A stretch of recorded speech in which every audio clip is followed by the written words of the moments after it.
오늘 맥주감사주의를 맞이해서 오늘 보려고 하는 본문의 말씀은 신명기의 말씀인데요. 여러분들은 신명기라는 말의 뜻이 무엇인지 아십니까? 신명기. 제 이름하고도 똑같은 이름인데요. 제 이름이 조신명이에요. 그래서 신명기 뭐 이렇게 보이는데, 제가 쓰는 이름의 한자와 이 성경에서 말하는 신명기의 한자는 조금 다릅니다. 여기에서 신명기라고 하면 거듭될 명령 명자를 써서 거듭된 명령이라는 뜻을 가지고 있어요. 그리고 영어로도 보면 이 신명기서를 듀드로노미라고 그렇게 얘기를 하는데, 이 듀가 두 번째이고, 그리고 노미라는 것이 규율, 율법 이런 뜻을 가지고 있기 때문에 두 번째 율법이라는 의미로 해석할 수 있습니다. 그러니까 이 신명기서라는 것은 처음에 모세가 시내산에서 하나님의 율법, 하나님과 언약을 맺으면서 받았던 그 율법을 받았던 것을 다시 한번 확인한다, 다시 한번 갱신한다라는 의미입니다. 이전에 두 번째 율법이라고 하니까 이전에 주셨던 율법과 또 다른 새로운 율법을 주셨다는 의미로 들릴 수가 있는데, 그런 게 아니고요. 전에 이미 한번 주셨던 것을 우리가 다시 한번 되새긴다, 다시 한번 갱신하여 기억한다라는 것입니다. 그래서 우리도 이 말씀을 읽으면서 우리에게 주셨던 하나님의 명령과 그 은혜를 다시 한번 생각해 보는 시간을 가지려고 합니다. 우리 옆 사람과 잠깐 인사하겠습니다. 하나님께 감사합시다. 오늘날 우리가 살아가다 보면요, 우리가 감사하지 못하게 만드는 것이 굉장히 많이 있습니다. 굉장히 다양한 방법으로 우리는 감사하지 못하게 돼요. 예를 들면 대표적으로 남과 비교하는 문화를 말할 수 있을 겁니다. 이 SNS가 발달하고 나니까 다른 사람들이 어떻게 사는지 우리가 너무 쉽게 볼 수 있게 되었고, 뭐 여행을 어디로 가는지, 어떤 음식을 먹는지 그걸 볼 수가 있다 보니까 자꾸만 비교하게 돼요. 내가 가진 것에 만족하기보다는 다른 사람들이 어떻게 살아가는지를 보면서 내 삶에 대해서 만족하게 되기가 어렵게 되는 것입니다. 그런데 이 비교라는 것에는 끝이 없습니다. 아무리 내가 지금보다 더 나은 상태가 된다고 할지라도, 내 수입이 지금보다 더 좋아진다고 할지라도, 나보다 더 잘 사는 사람, 더 잘 버는 사람은 늘 끊임없이 존재합니다. 그러니까 애당초 비교를 하는 그 순간부터 그 비교를 하지 않기 전까지는 늘 불만족스럽고 불행할 수밖에는 없는 것입니다. 이것만 있는 것이 아닙니다. 우리가 스마트폰을 켜거나 어떤 인터넷 같은 것을 보면 이 세상에는 우리의 분노를 유발하는 기사들이 얼마나 많이 나오는지 모릅니다. 이 SNS나 포털 사이트들은 우리가 얼마나 그 사이트에 오래 체류하고 있냐에 따라서 광고의 단가가 올라가기 때문에 가능하면 우리를 그 사이트에 오래 머무르게 만들려고 해요. 그렇기 때문에 가능하면 자극적이고, 가능하면 사람들이 흥분하며 분노할 수 있는 그런 기사들을 쏟아져 냅니다. 또한 오늘날에는 이 개인의 권리를 굉장히 강조하기 때문에 내가 만족하지 못했을 때 내가 불만을 표시하는 것이 내 개인의 권리라고 생각하는 경향이 있습니다. 물론 우리가 이 잘못된 일에 항의하는 것, 부당한 일에 내 권리를 찾는 것은 충분히 필요한 일이고 해야만 하는 일이라고 말할 수 있겠지만, 내가 조금만 불편해도 항의를 하고 내가 원하는 것이 되지 않았을 때에 소리를 질러가며 때를 써서라도 그것을 얻어내는 것은 우리가 권리라고 말하기는 어려울 겁니다. 그런데 요즘에는 어떻게 해서든 내가 원하는 것을 받아내야지만, 내가 그 수단과 방법은 별로 중요하지 않고 내가 원하는 것을 받아내야지만 그것이 내 권리를 찾은 것이라고 그렇게 생각을 합니다. 모든 사람들이 마치 화가 그 안에 가득 차 있는 것 같아서 조금만 잘못해도 그 사람을 절대로 용서해 주지 않고, 조금만 마음에 안 들어도 별표 하나 이렇게 줘버리고, 앞에 차가 가지 않으면요, 클락션을 그냥 갈 때까지 길게 눌러서 그 화를 분출하고는 합니다. 누구든지 나에게 조금만 불편함을 주면 그 불편함을 감수하려고 하지 않기 때문입니다.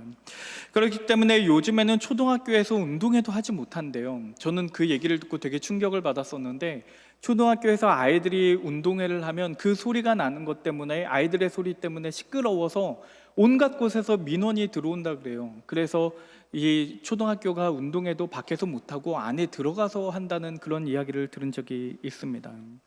많은 사람들이 불만에 가득 차 있고 그 안에 화가 가득하기 때문에 이런 현상들이 발생하는 것입니다.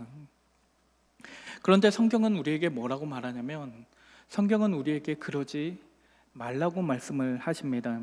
이 주보에는 제가 순서를 넣지 못했는데 데살로니가전서 5장 14절부터 18절 말씀을 보면 이렇게 되어 있습니다.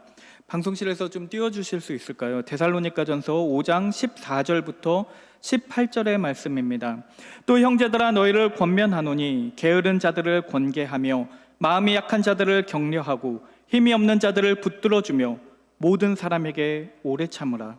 삼가 누가 누구에게든지 악으로 악을 갚지 말게 하고 서로 대하든지 모든 사람을 대하든지 항상 선을 따르라. 항상 기뻐하라. 쉬지 말고 기도하라. 범사에 감사하라. 이것이 그리스도 예수 안에서 너희를 향하신 하나님의 뜻이니라. 아멘. 그러니까 말씀은 뭐라고 얘기를 하냐면요, 모든 사람에게 오래 참으래요. 모든 사람에게 오래 참고 불만이 있을 때 그 불만을 바로 터뜨리는 것이 아니라 모든 사람에게 오래 참으라고 말씀을 하십니다. 그리고 누구에게든지 악으로 악을 갚지 말라고 하셨어요. 저 사람이 나에게 잘못했다고 해서 내가 저 사람에게 잘못할 수 있는 권리가 생기는 것이 아니라는 말입니다.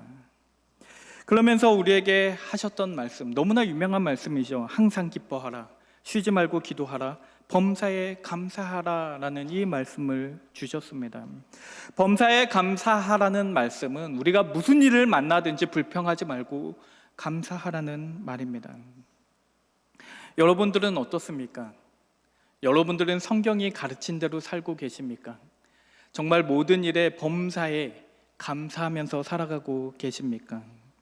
우리가 입으로 굉장히 습관적으로 말을 하는 것처럼 아주 자주 우리가 범사에 감사합니다라고 그렇게 말을 하기는 하지만, 우리가 우리의 실제 삶 가운데 범사에 감사하면서 살아가는 것은 굉장히 어려운 일입니다.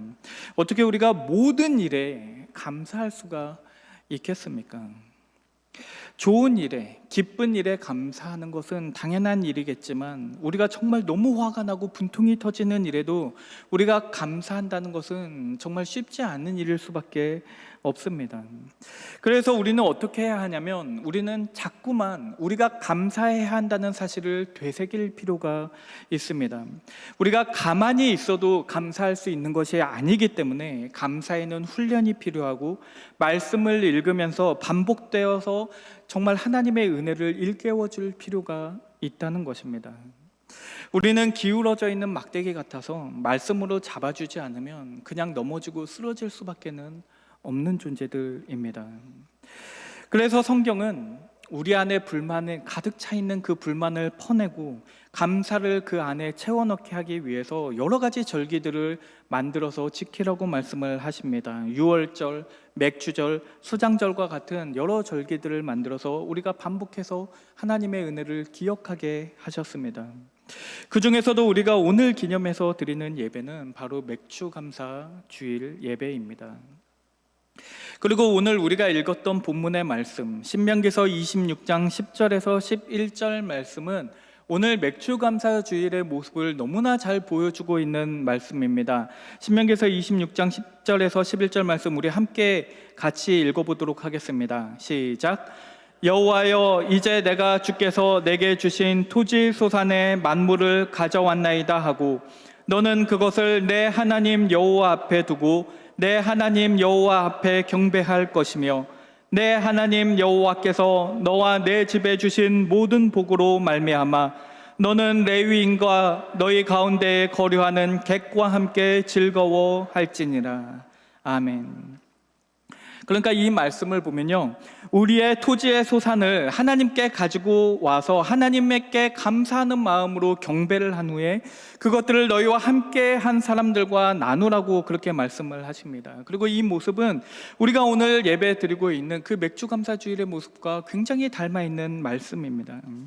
그리고 이 맥주 감사 주일의 이 모습을 보여주는 이 말씀 바로 앞에 나오는 5절부터 9절까지의 말씀을 보면 우리가 왜 하나님에게 감사해야만 하는지, 우리가 도대체 감사하기는 하는데 무엇에 대하여 감사하는지에 대해서 설명을 하고 계십니다. 이 부분을 우리가 크게 세 부분으로 나누어서 볼 수가 있는데요, 첫 번째 부분은 5절 말씀으로서 이 과거에 하나님께서 우리에게 무엇을 행하셨는지를 감사하는 것이고, 두 번째 부분은 6절부터 8절까지의 말씀으로서 현재 우리가 누리고 있는 그 모든 것들에 감사하는 것입니다. 마지막으로 세 번째 부분인 9절의 말씀은 미래에 우리가 앞으로 받을 것들에 대한 감사를 말하고 있습니다. 다시 말하면 5절부터 9절까지의 이 말씀들을 보면, 요약해서 우리가 보자면 과거를 기억하고 현재를 고백하며 미래를 선포함으로써 감사드리는 것입니다. 다시 한번 말씀드리겠습니다. 과거를 기억하고 현재를 고백하며 미래를 선포하는 것입니다. 첫 번째로 오늘 본문의 말씀은 과거를 기억하면서 너희가 감사하라라고 그렇게 말씀을 하십니다. 5절의 말씀인데, 너는 또 내 하나님 여호와 앞에 아뢰기를 내 조상은 방랑하는 아람 사람으로서 애굽에 내려가 거기에서 소수로 거류하였더니 거기에서 크고 강하고 번성한 민족이 되었는데, 이렇게 말씀이 기록되어 있습니다. 이 말씀을 하고 있는 사람이 누구냐면요, 이 모세가 말씀을 하고 있는데, 이 말을 듣고 있던 사람은 그 당시에 이제 광야 생활을 마치고 가나안 땅에 들어가기 위해 기다리고 있던 그 사람들이었습니다. 그런데 그 사람들에게 모세가 언제부터의 얘기를 하냐면 그들의 조상의 이야기부터 시작을 합니다. 여기에서 방랑하는 아람 사람이라고 되어 있는데, 이 아람이라는 지역은 아주 오랫동안 아브람과 이삭과 야곱이 머물렀던 곳입니다. 이 방랑하는 아람 사람이라는 것이 단수로 되어 있기 때문에 야곱만 의미한다라고 보는 학자들도 많이 있지만 꼭 그렇게 볼 필요는 없을 것 같아요. 왜냐하면 아브라함도 갈대아 우르를 떠나서 아람에서 굉장히 오랫동안 머물러 있었고, 이삭의 아내였던 이 리브가라는 사람은 아예 바단 아람 사람이었습니다. 이 야곱도 아람 사람이었던 라반의 집에서 굉장히 오랫동안 살았던 것을 보면, 여기에서 아람 사람이라는 것은 창세기에 등장하는 족장들, 이 아브람과 이삭과 야곱을 의미한다고 볼 수 있을 것입니다. 그러니까 모세는 이스라엘 백성들에게, 그 가나안 땅을 들어가려고 기다리고 있는 그 이스라엘 백성들에게 너희가 그 시절을 기억해라, 너희가 그때를 기억하라 라고 그렇게 말씀을 하고 있는 것입니다. 너희가 원래는 가나안 땅에 들어가서 가나안 사람으로서 가나안의 그 축복의 땅에서 거류민으로 살아가는 것이 아니라 원래 너희의 모습, 원래 너희는 방랑하는 아람 사람에 불과했다는 것을 잊지 말고 기억하라는 것입니다. 여기에서 방랑하는 이라고 되어 있는데, 이 방랑하는 이라고 번역된 단어는 히브리어로 오베드라는 단어입니다. 이 단어의 뜻을 보면요, 1차적인 의미가 이 성경에서 쓰인 이 말씀을 보면 단순히 떠도는 것을 의미하는 것이 아니라 그보다 훨씬 더 부정적인 의미입니다. 멸망에 가는, 소멸해 가는 이라는 뜻을 가지고 있어요. 그러니까 방랑하는 아람 사람이라는 것은 너희가 원래는 길을 잃고 소멸할 수밖에 없었던, 너희에게는 아무 소망이 없었던, 멸망할 수밖에 없었던 아람 사람이었다는 것을 너희가 잊지 말고 기억하라는 것입니다. 왜냐하면 우리 대부분의 불평, 불만이 어디에서 나오냐면 우리의 비대해진 자아에서 나오기 때문입니다. 개구리 올챙이적 시절 기억하지 못한다고, 내 자아가 너무 커져서 비대해지고 나면 내가 당연히 그 대접을 받기에 합당한 사람이라고 생각하게 되기가 쉽습니다. 그렇게 생각을 하게 되면, 내가 원래 이 대접을 받을 만한 사람이라고 생각을 하게 되면은 모든 것에 불만일 수밖에 없습니다. 왜냐하면 내가 이보다 더 좋은 대접을 받을 수 있는 사람인데 내가 이런 대접을 받을 사람이 아닌데 라는 불평이 생길 수밖에 없기 때문입니다. 그렇게 되면은 다른 사람의 잘못이나 다른 사람의 실수에 대해서 관대해지기가 어렵습니다. 분명히 자기도 다 한 번쯤은 했던 실수이고 자기도 저질렀던 잘못임에도 불구하고 마치 자기는 한 번도 그런 적이 없었던 것처럼 생각을 하기 때문에 내가 가나안 땅에 들어가는 것은 당연하지만 저 사람이 가나안 땅에 들어가는 것은 잘못된 것이라고 생각을 합니다. 왜냐하면 나도 이 가나안 땅에 들어오기에 합당하지 않던 방랑하던 아람 사람에 불과했다는 것을 자꾸만 잊어버리기 때문입니다. 그렇지 않습니까? 사람이라는 것은 워낙에 간사해서 은혜를 받은 그 순간에는 정말로 감사하는 것 같이 보이고 감격한 것처럼 그렇게 보이지만 시간이 지나면 점점 그 감사를 잊어버리고 맙니다. 누가복음 17장의 말씀도 보면 거기에 10명의 나병 환자들이 나오는데 그 나병 환자들이 다 예수님에게 치유함을 받습니다. 그런데 그 10명의 나병 환자 중에 오직 한 사람만 와서 예수님 발 아래 엎드려 그에게 감사했다라고 그렇게 기록이 되어 있습니다. 그러니까 나머지 9명의 나병 환자들은요, 그 평생에 자기 병이 나았음에도 불구하고 예수님께 나와서 감사하지 않았다는 것입니다. 깨끗한 몸으로 살아가다 보니까 자기가 예전에 나병 환자였다는 사실을 다 잊어버린 다음에 그걸 다 잊어버리고 나니까 지금 와서 예수님에게 가가지고 엎드리면서 감사한다고 말하는 것이 너무나 귀찮은 일이 되어버리고 만 것입니다. 그렇기 때문에 우리가 감사함을 잊지 않기 위해서는 우리의 과거, 우리가 어떤 사람이었는지를 자꾸만 반복해서 떠올릴 필요가 있습니다. 원래 우리가 나병 환자와 같은 자였음을, 우리가 방랑하는 아람 사람에 불과했다는 것을 우리가 반복해서 기억해야만 우리는 지금 상황 가운데 감사할 수 있는 것입니다. 그런데 결국 우리가 과거를 기억하는 것은 과거에 머물러 있기 위해서가 아니라 궁극적으로 오늘, 현재에 감사하기 위함입니다. 오늘 본문의 말씀을 보면 이 본문의 말씀도 감사의 주체를 변화시키고 있어요. 이 말씀의 주어를 변화시킴으로써 이 부분을 굉장히 잘 살려주고 있습니다. 이 5절 말씀에서 우리가 보았던 말씀의 주체는, 주어는 내가 아니라 내 조상이었었는데 6절부터 8절까지의 말씀을 보면 그 감사의 주체가 우리로 옮겨지고 있는 것을 볼 수가 있습니다. 6절부터 8절까지의 말씀입니다. 애굽 사람이 우리를 학대하며 우리를 괴롭히며 우리에게 중노동을 시키므로 우리가 우리 조상의 하나님 여호와께 부르짖었더니 여호와께서 우리 음성을 들으시고 우리의 고통과 신고와 압제를 보시고 여호와께서 강한 손과 편팔과 큰 위엄과 이적과 기사로 우리를 애굽에서 인도하여 내시고, 이렇게 고백하고 있습니다. 그러니까 이 말씀은요, 과거에 머물러 있는 것이 아니라 현재 우리의 모습으로 초점을 이동하고 있습니다.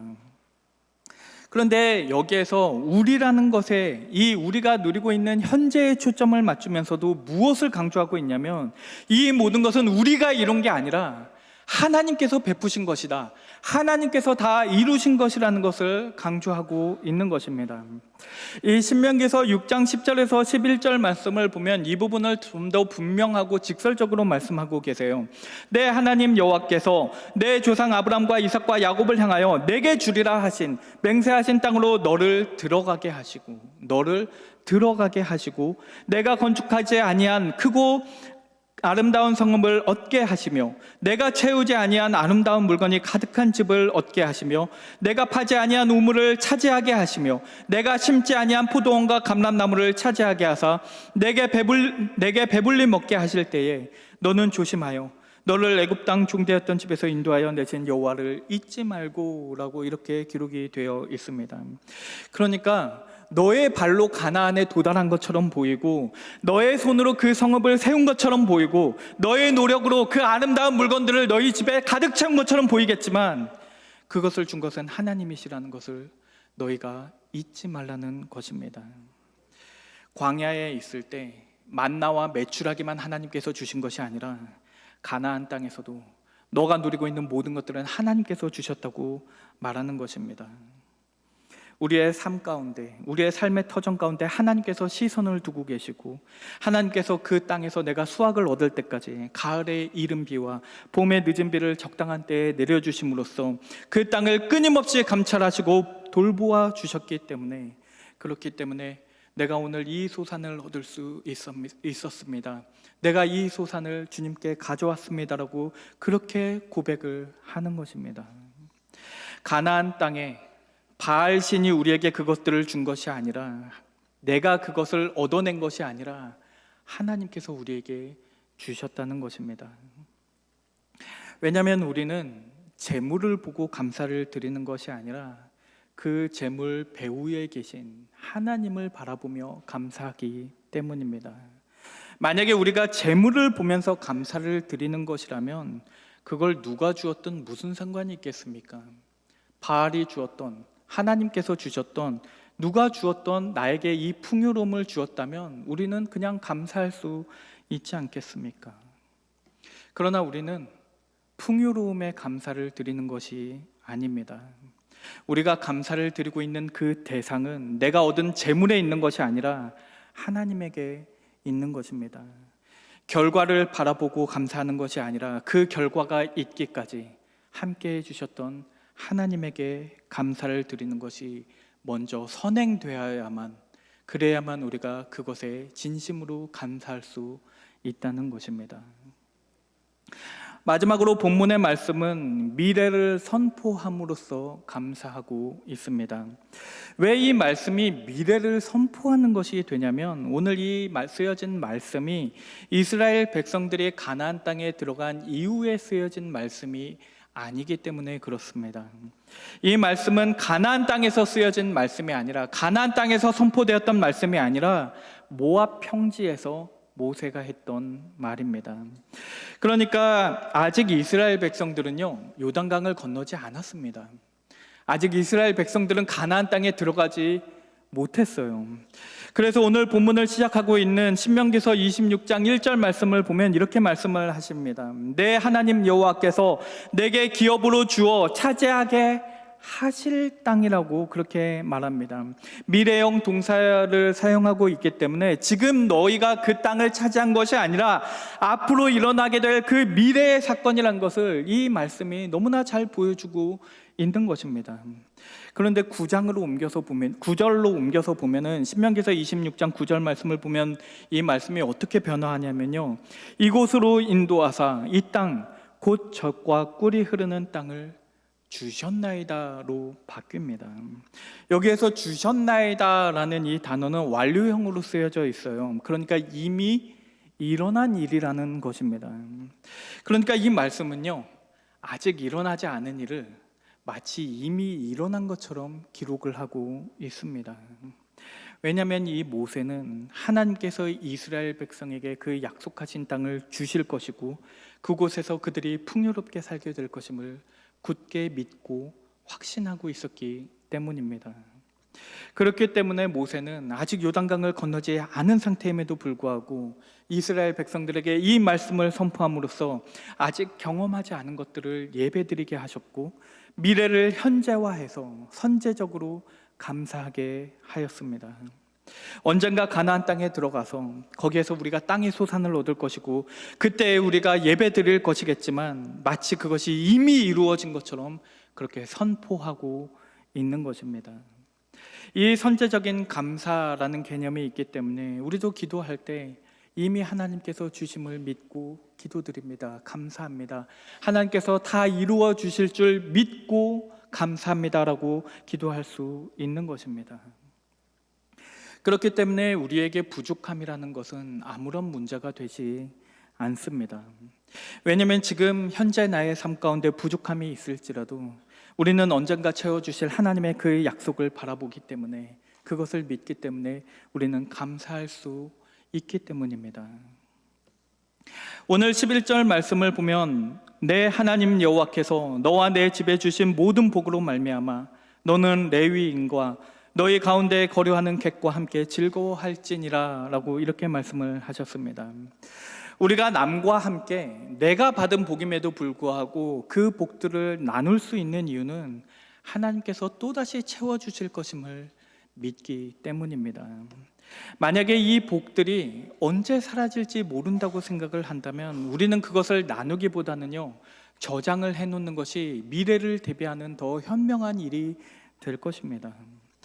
그러나 우리가 나누는 이유는 하나님께서는 신실하셔서 어제 그러셨던 것처럼 오늘도 그리고 내일도 우리에게 영원히 복을 주실 분임을 믿기 때문입니다. 그렇기 때문에 우리는 범사에 감사할 수 있습니다. 우리가 과거에 방랑하던 아람 사람임을 기억하고 있기 때문에 현재 내가 누리는 모든 것들은 내가 얻어낸 것이 아니라 하나님께서 주신 것임을 우리가 고백하고 있기 때문에 비록 내가 지금은 궁핍할지라도 미래의 나의 부족함을 채워주실 그 신실하신 하나님을 내가 선포하고 있기 때문에 우리는 범사에 감사할 수 있는 것입니다. 그래서 오늘의 본문의 말씀 신명기서 26장의 말씀을 신학자들은 구약의 작은 신앙 고백서라고 이렇게 말을 합니다. 왜냐하면 이 말씀이 말하고자 하는 것은 지금까지 나를 지켜주신 하나님께서 오늘도 동일하게 나를 지켜주고 계시고 내일도 나와 내 집을 지켜주실 것이라는 우리의 신앙을 너무나 잘 보여주고 있기 때문입니다. 오늘 설교의 제목이 토지소산의 만물을 가져왔나이다 라는 이 제목인데, 예전에 이 한국에서는 맥주감사주일에 바구니를 가져와서 그 안에 여러 가지 곡식과 또 과일들을 채워넣었던 그런 기억이 있습니다. 그런데 그냥 우리가 곡식과 과일만 채워넣는 것으로 끝나는 것이 아니라 그 안에 여러분의 과거와 현재 그리고 미래에 대한 감사를 담게 되시기를 바랍니다. 한 해의 절반이 지난 이 시점에서 우리가 지난 상반기 동안에 하나님께서 우리를 지켜주고 보호하셨음을 기억하시고 현재 우리가 누리고 있는 모든 것들을 감사함으로 고백하시며 남은 하반기에도 우리의 부족함을 채워주실 줄 믿고 그것을 선포하며 감사하시기 바랍니다. 그렇게 한다면 채워지면 채워진 대로 감사할 수 있고 부족하면 부족한 대로 감사할 수 있을 것입니다. 우리는 당장의 재물을 보고 감사드리는 것이 아니라 그 이면에 역사하고 계시는 어제도 오늘도 내일도 변함없이 신실하신 하나님에게 감사드리는 것이기 때문입니다. 오늘 그 신실하신 하나님을 바라보며 범사에 감사할 수 있는 새하늘교회 성도님들 되시기를 주의 이름으로 축원합니다. 우리 기도하겠습니다. 사랑의 하나님 아버지, 이제 2025년 한 해의 절반이 지났습니다. 지나간 날을 되돌아보며 하나님의 은혜였음을 깨닫게 하시고 현재 내가 누리는 것들에 만족하게 하여 주시옵소서. 이제 남은 한 해 동안도 우리를 지켜주실 줄 믿사오며 예수님의 이름으로 기도드립니다. 아멘.